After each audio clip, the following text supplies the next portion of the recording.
The rideshare stopped at 7:51. Nadia checked her watch before she checked the building, which was deliberate. The watch first, always. The building second. Downtown Chicago in early autumn had a particular quality of light, low and amber and slightly accusatory, the kind that made everything look like evidence. Nadia stepped onto the sidewalk and let it hit her. She did not look up at the glass facade the way a person does when they are arriving somewhere new. She looked at it the way a person does when they are returning somewhere they were asked to leave. She straightened her blazer once. Then she went inside. The lobby had been updated. Not substantially, new ownership rarely gutted lobbies, it cost too much and changed too little. But there were small alterations that only a specific kind of attention would catch. The security desk had a different counter surface, pale ash wood replacing the old black granite. The potted plants were real now instead of the synthetic ones that used to accumulate dust near the elevator bank. Someone had made a decision about first impressions. Nadia noted it, stored it, moved on. She gave the guard a name that was not hers. Elena Marsh, the name on the visitor credential she had arranged through her own administrative team, clean and untraceable to the parent company's actual principal. The guard found her in the system without hesitation, printed a badge, handed it over with a professional nod. Nadia clipped the badge to her lapel and rode the elevator up. 2 employees were already inside when the doors closed. Young, probably junior accounts, carrying the particular energy of people who had not slept well. One of them said, quietly, that he'd heard the new parent company had already cut 3 positions at the Houston office. The other said she'd heard it was 6. Neither of them looked at Nadia. She looked straight ahead at the elevator doors and said nothing, because there was nothing to say, and because listening without reacting was a skill she had spent 3 years perfecting.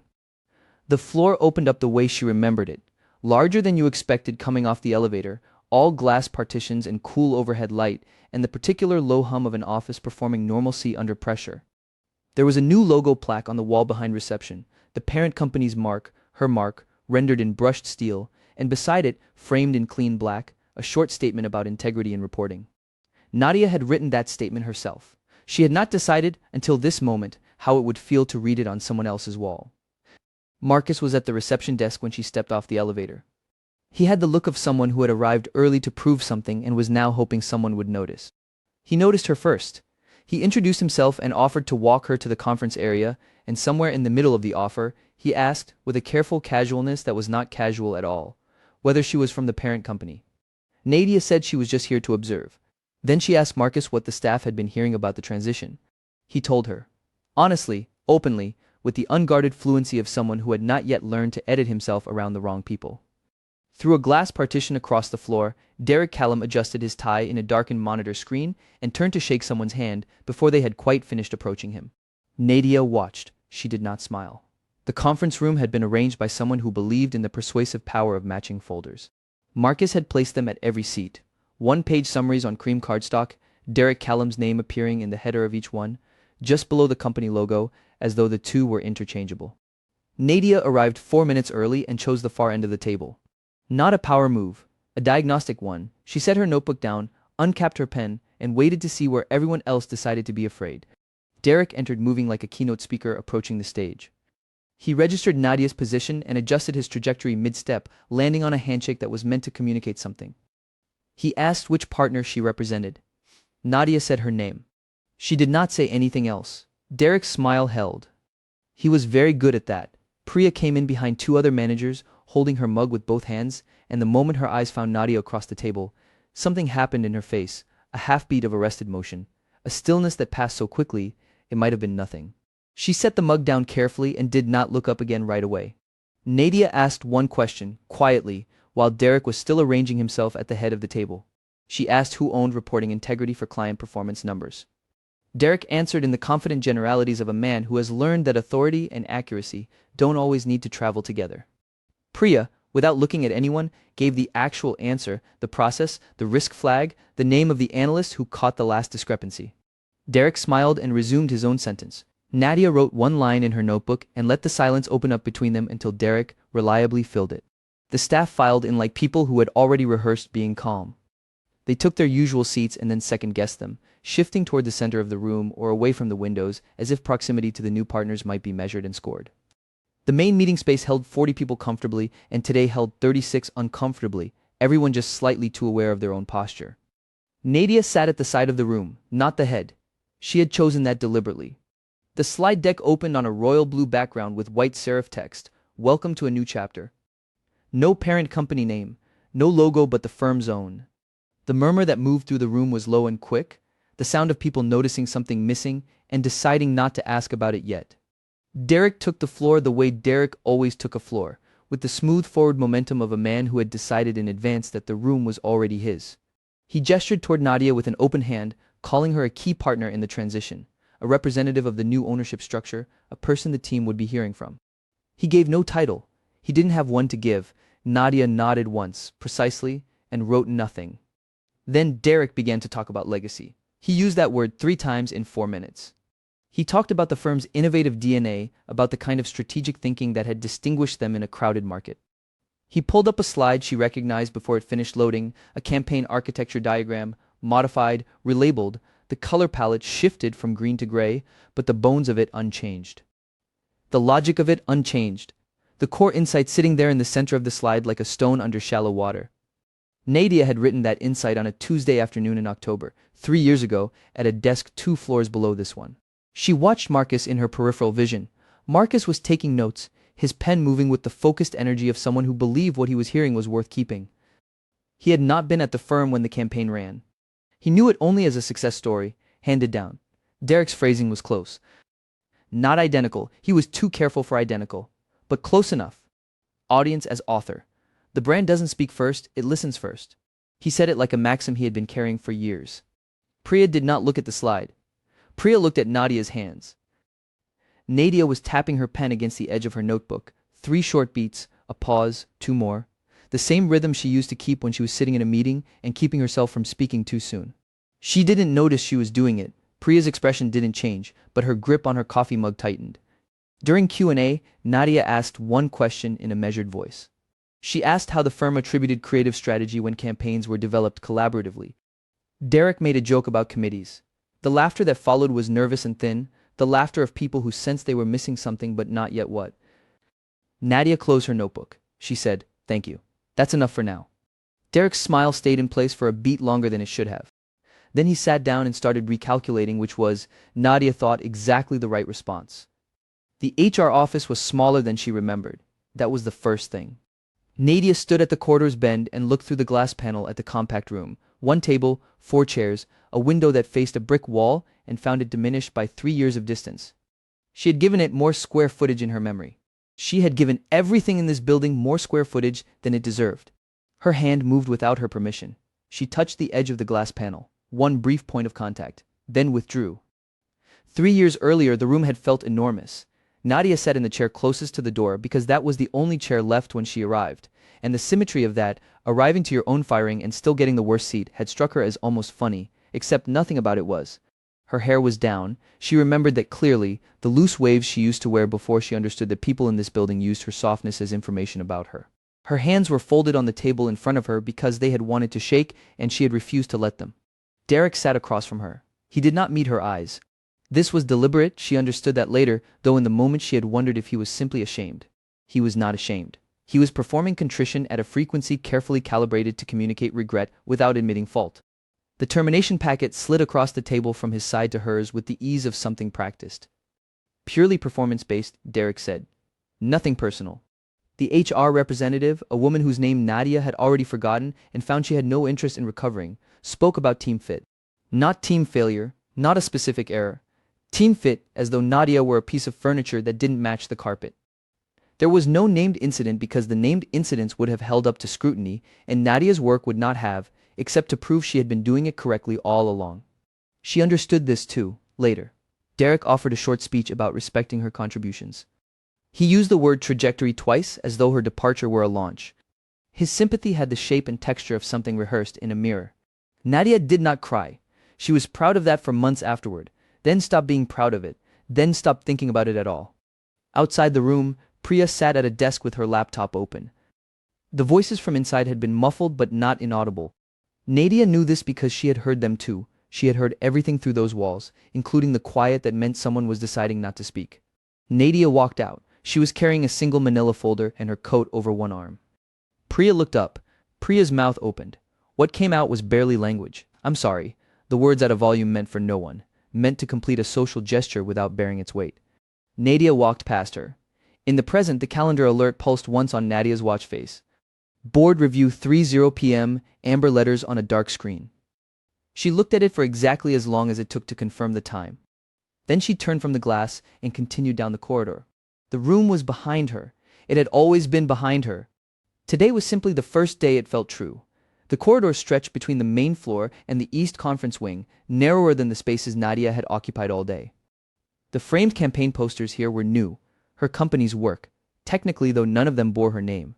They bore no one's name. That was a policy she had instituted from the start. The work stands on its own. She had not expected to feel anything seeing that policy hanging on these walls, but something shifted anyway, small and almost involuntary. She was straightening a printout she'd pulled from the board packet, a slide summary someone had collated at a slight angle, when she heard the footsteps slow behind her. Nadia knew without turning. She had known since the all-staff meeting, when she caught Priya watching her from across the room with the particular stillness of someone trying to solve a problem they aren't sure they want solved. You still line things up like you're measuring the world. Priya's voice landed quietly in the corridor, and then seemed to realize what it had said. The silence after it was immediate and different from ordinary silence. Nadia stopped. She did not turn right away. She let the moment sit at its full weight because Priya had earned the discomfort of it.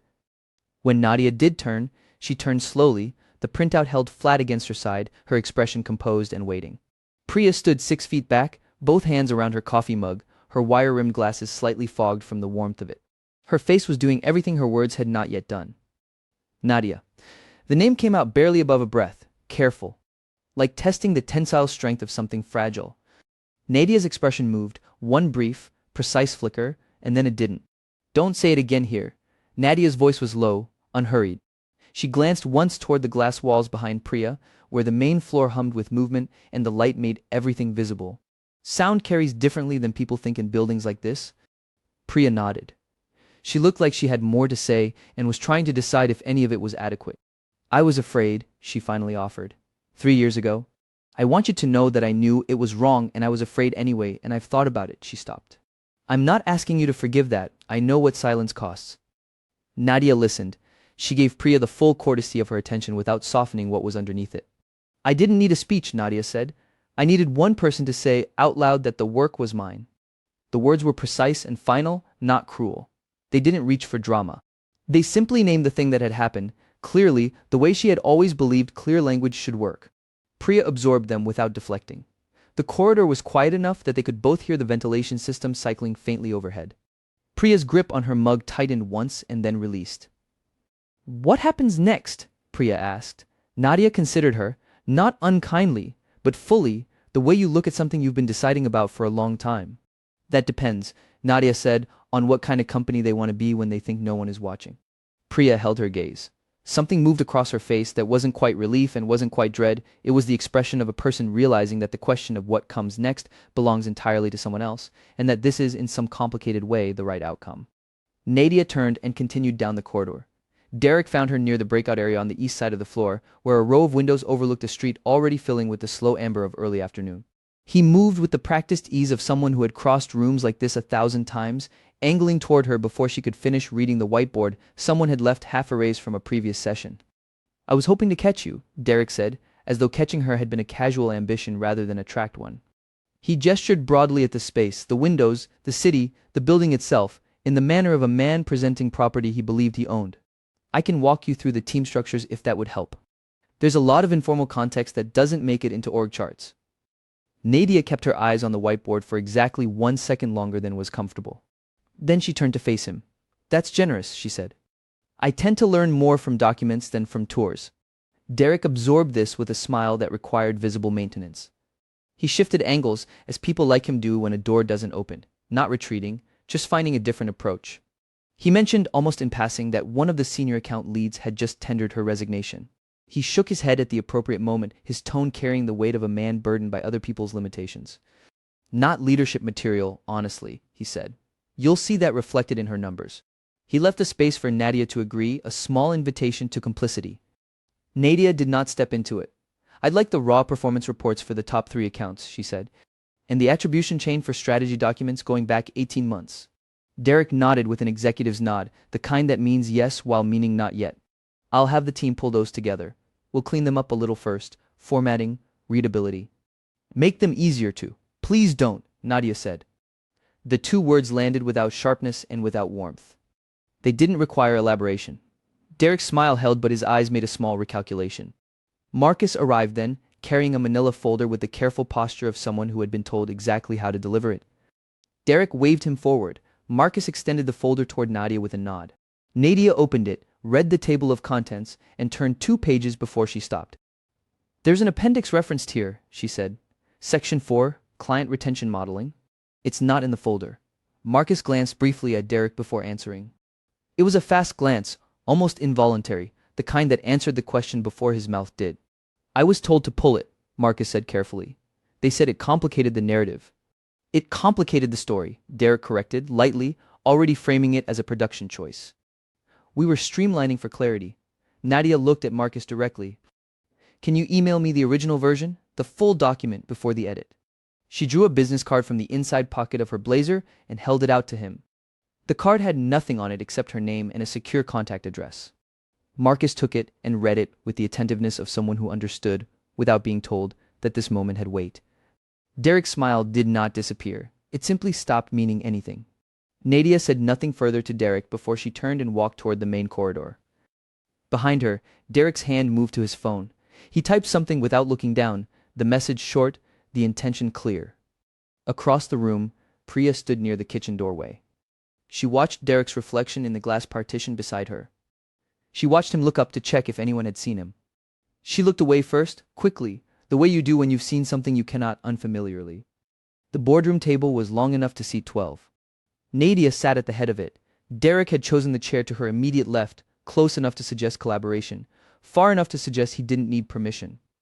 Priya settled 2 seats down on the right, her coffee mug in front of her like a small declaration of territory. Marcus took the chair beside Priya and opened his notebook to a page already dense with figures, his pen uncapped and ready. Nadia said, Marcus, the appendix. Marcus read aloud without preamble. His voice was steady, his jaw tight, and he did not editorialize. He simply read the numbers as they were, which was the most damaging thing he could have done. The appendix showed a 17-point gap between the ROI figures Derek had presented in Scene 3 and the actual client retention data pulled from the unedited reports Nadia had requested the previous afternoon. 17 points was not a rounding error. 17 points was a decision. Nadia let the silence after the last figure sit for a moment. Then she looked at Derek. Reconcile those. Derek started with the vendor. A data migration issue, he said, from Q2. When Nadia asked which vendor, he named one. When she asked for the contact and the date of the reported issue, something shifted behind his pale eyes, a recalibration. He moved to the junior analyst. Someone on the intake team, he said. A formatting problem that compounded across quarters. When Nadia asked for the analyst's name, Derek gave one that Priya quietly, precisely, corrected. That analyst left 14 months ago, Priya said. Her voice shook once, on the word left, and then it did not shake again. The attribution records from that period were logged under a different system. I can pull the timestamps. Nadia nodded at her without expression. Do that. She reached into the folder in front of her and placed a single printed sheet on the table. It was a partial excerpt from a strategy proposal, 3 paragraphs, a summary grid, and in the upper left corner, a file name in a particular format. Not random, not generic. The kind of naming convention a person develops when they're organized enough to think about how their work will be found after they're gone. Derek looked at the page. Something moved across his face, a door opening and closing too quickly to see what was inside. He knew the convention. She could see that he knew it. But the recognition stopped short of the obvious conclusion, caught on the wrong side of 3 years, and a version of her he no longer had the reference point to find. He pivoted. He called the meeting a productive realignment. He offered himself as the person best positioned to guide the transition, his tone warmth engineered and his smile arriving a half-second too late. Nadia said, I'm not looking for a performer. I'm looking for a leader who doesn't need a spotlight to tell the truth. Derek did not respond. There was nowhere useful to go from there. Nadia closed the folder, complete documentation on this quarter's figures by end of day. She looked at Derek when she said it. She looked at Priya when she said the next part. Priya, you'll oversee the integrity review, then Marcus. Marcus, you're seconded to the review team effective now. She stood. The meeting was over. No raised voices. No accusations. Just the numbers, sitting on the table where everyone could see them. The rumor moved through the floor the way rumors always do in offices, not as a single wave, but as a series of small, separate fires. By 4 o'clock, 3 different people had heard from Derek directly that he was in active dialogue with ownership, that the morning's boardroom tension had been a misunderstanding, that everything was being sorted at the highest level. He said it with a hand on a shoulder here, a lowered voice there. He said it like a man laying sandbags. Nadia heard about it the way she heard about most things, without asking. Priya's email arrived at 4:17. No subject line. No message in the body. Just a forwarded thread, Derek to Priya, 12 minutes earlier, in which Derek had laid out, in careful corporate language, a version of the reporting discrepancies that placed the origin point squarely on Marcus's account management files. The language was procedural. The intent was not. Priya had forwarded it without a single word of her own, and Nadia understood that silence the way she had learned to understand all of Priya's silences as the most honest thing she knew how to offer. Nadia booked the small glass conference room at the east end of the floor and sent 3 calendar invitations with no agenda listed. Derek arrived first, carrying a folder and a grin he had clearly rehearsed in the elevator. Marcus came in behind him, notebook in hand, reading the room before he sat down. Priya arrived last, set her coffee mug on the table, and did not look at Derek. The amber light through the windows had thickened by then, pressing gold against the glass walls. Outside, the floor had gone quiet in the particular way that means everyone is pretending not to watch. Nadia set her laptop on the table and asked Derek why he had attempted to assign documented discrepancies to a colleague in writing. Derek said he hadn't. He said it with the folder open, a prepared page already facing outward. Nadia turned the laptop slightly, just slightly, and the forwarded email sat on the screen with its full header intact, Derek's name at the top, the timestamp below it, the words exactly as he had written them. The folder closed. Derek's voice moved through denial and arrived at anger and then, finding no purchase there, softened into something that might have been pleading if he had let it finish. He wanted to know who she was. He said it the way people say things when they are out of other options. He said she was not on the org chart. He said she had no standing. Nadia let the question sit long enough that Marcus stopped writing. Then she told the room she was the owner's direct representative and that she was also the person who had written the proposal Derek had been quoting in meetings for 3 years. Priya did not move. Marcus looked between them once, then wrote something down, and Nadia appreciated him for it, the instinct to document rather than perform. Derek's removal was stated in procedural terms. HR process, compliance review, effective immediately. No raised voice. No satisfaction performed for the room. Just the accurate description of what was happening and why. Derek said something else on his way out. Nadia did not retain it. Nadia told Priya and Marcus the integrity review would continue, that the company's future would be built on attribution and transparency. Then she closed her laptop and left before the moment could become something other than what it was. In the hallway, she passed the framed statement, integrity in every output, noticed it was still fractionally crooked, and straightened it with 2 fingers as she walked. She did not slow down to do it. Her hand found the frame, corrected it, and moved on. The elevator doors opened. Nadia stepped inside. The building held every version of her it had ever known, and she let it keep them. She rode down alone.